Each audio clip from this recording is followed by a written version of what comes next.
3 years throughout the country, your local council values your property so it can figure out how to calculate your rates. Once upon a time, it was also a fairly reliable guide to what your home was actually worth. But these days, real estate agents say the figures are so misguided, the valuation isn't worth the paper it's printed on quite often. Properties are being grossly overvalued in a declining market, and sales are falling through as vendors set too much store by what the council says they're worth. Sophia Wenborn with this story. Welcome to number 224 Snapper Rock Road on Auckland's North Shore. Take a look at the house, a 300 square metre home in good condition and a 2-car garage. Confused, real estate agent Mike Pinkney was when he saw this year's council valuation. They say it's got a land value of $320,000 and the improvements, $460,000 for the improvements on this site here. The improvements, well, they're clearly non-existent. Sure, anyone can make a mistake. The trouble is with most of these reports, a lot of people would not know that they're wrong, and people do put a lot of faith in these reports. We do know that there are some errors out there, and we don't inspect all of the properties. We know that, so as expected, there will be some things out there that we do need to correct. Melanie Gallagher has the unenviable task of deciding what your home is worth. She works for QV, the valuation company contracted by 80% of the country's councils to do their 3 yearly rating valuations. Public perception is that it's a completely from office exercise. I even get calls saying that, our valuers are sitting in an office in Melbourne and crazy things like that, but really we do actually inspect a really high proportion of properties, probably average over 50% in a district. QV readily admits it doesn't do individual inspections. It is, after all, a service contracted by council. We would love, as a valuation service provider, to be able to go inside every single property and do a full inspection, but that's just not feasible. Nevertheless, QV does back its service. It's a very useful guide to property buyers or even just owners. They really only reflect the market as at that one point in time, and at that point in time they are a good reflection of market value.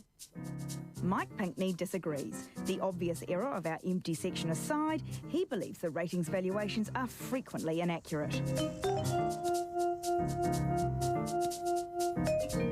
So this is actually your property, isn't it, Mike? Yes. And you've just received the valuation on it? Yes. It's a large 4-bedroom home on the North Shore, new kitchen and great sea views. So, if you were going to sell a place like this then, what do you think you could get for it? 700s, in the 700,000s. So what did Quotable Value place it at? Well, they put $1 million and the land value at 800,000. But you just don't feel you could sell it for $1 million? Oh, if someone brings me $1 million, I'll sign the paperwork.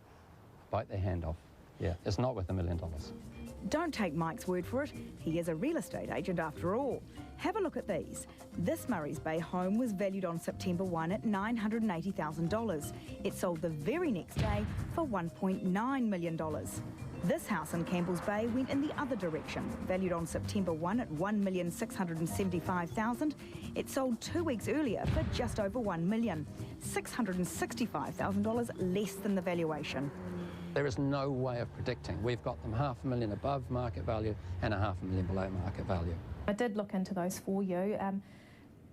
Most of them we actually already have flagged. They're known issues to us. They're certainly not a trend or an indication that there's any problem with the valuations out there. We decided to check in other parts of the country as well. Napier homeowners also received their valuations this year, dated 1 September. Again, we looked for sales as close to that valuation date as possible. A property valued at $405,000 on September 1 sold 5 weeks earlier for $270,000. Another one valued at $760,000, 3 weeks later sold for $617,000. In the South Island, Queenstown valuations were done on July 1. One property valued at $480,000 sold 2 weeks earlier for $389,000. And one more valued at $385,000 just 12 days earlier sold for $275,000. Of course, right now, the market is in decline. The prices, we've seen that they're actually lessening. You can see, a % or two within a month. But the variations we've seen are far greater than just 1 or 2%. They're extremely misleading, and there are people out there who actually believe them. And rely on them to some extent. And so sales are falling through, both buyers and vendors relying too heavily on what the rating valuation tells them. Been negotiating for about a week, very close to concluding the sale. The vendors received a valuation $160,000 more than the price that was being looked at. They called off the negotiations. When people are wanting to purchase a home and they're making potentially the biggest financial decision of their life, they're going to want to get the best information possible, and that's probably not a rating valuation. QV says about 1.5% to 2% of people object to their rating valuations. But Mike Pinkney's wondering why councils bother with them at all. Why do ratepayers throughout this country have to pay every 3 years for every single property to be revalued? And I use the word valued very loosely there. Why do we have to pay for it? All right, we would stress that we mentioned Auckland a lot in that story because the revaluations are coming out right at the moment, but obviously this is an issue which affects all New Zealanders wherever you are in the country. Well, with me now is the President of Local Government New Zealand, Lawrence Yule. Lawrence, good evening to you. Good evening, Paul. This is a completely unsatisfactory situation, isn't it? Well, it happens. I mean, I've been in local government for 7 years as a mayor, and every time we've had a valuation, and every time Quotable Value releases the figures, we get these type of issues develop. There is an objection process, so every time people get these valuations in the mail, if they think they're wrong, there is an ability to object, and some people do. And we know that some people do, but most people just don't have the heartbeats for it, do they? I mean, at the end of the day, and how do people know? At the end of the day, the experts are saying this is what your house is worth. People are thinking, as we've heard in the story, that that's what their house is worth, and yet finding out it probably isn't. I think there is a perception in the market that the value is something more than it actually is. I mean, councils contract this service to the likes of Quotable Value to give a 3-yearly snapshot of valuations to basically charge rates on the value of those properties. And it's to differentiate one property to another. It is not actually a sort of a marketing tool or something that somebody that's selling or buying a property should rely on overly heavily. They should seek other valuation advice. It is a marketing tool, though, isn't it? Because we know that buyers do rely on it, so it becomes a marketing tool. They do rely on it because it becomes free to their house. It's paid for by the councils as a way of differentiating it's paid for by one property. Let's not say free. It's paid for by the ratepayers, yeah, isn't correct. it? So nothing comes free from the council. No. But what I'm saying is, it's not. If somebody's purchasing a property or buying or selling a property, one of the first things they would normally do is get out their rate demands and look at the value. That would give them an indicative guide. But through their rates, Lawrence, people have already paid for a valuation, the Quotable Value valuation, and what we know is that that is a legal document, and it's a legal document because you are basing a cost on those people on those figures, aren't you? I mean, you're calculating their rates based on that figure, and we find that a remarkable number of them are wholly incorrect.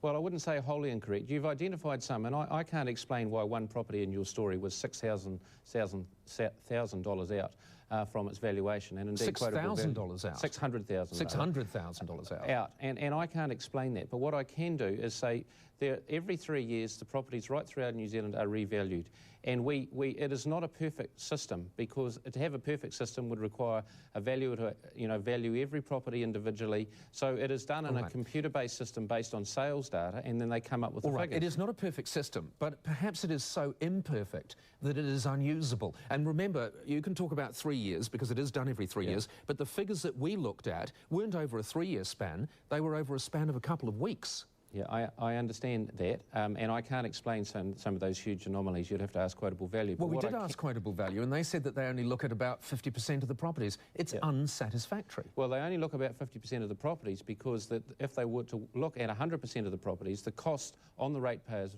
to provide that service would be a lot greater. All right, so what we know is there are people in this country who are being rated unfairly. No, I don't believe so generally. Well, no, we know that. We know that from our story. Those people in our story were being rated unfairly. No, not yet, because they have an ability to object to their valuation if they think it's wrong, and they can take it up with Quotable Value or whoever else is the valuer supplier, and they can have that checked, and if it's wrong, it'll be amended. So you are putting the errors in your system back on the people who are paying you to run that system. You were saying, well, no, hands up, it may be right, it may not be, it's over to you to complain. No, In a sense, what I'm saying is that we fund, and Quotable Value and others like them provide a valuation service. It produces some anomalies every 3 years. There is an ability to object if people wish to, and we go through that process. All right, Lawrence, I thank you very much for joining us. Thank you, Paul. Thank you. That's Lawrence Yule, who's the President of Local Government. Of course,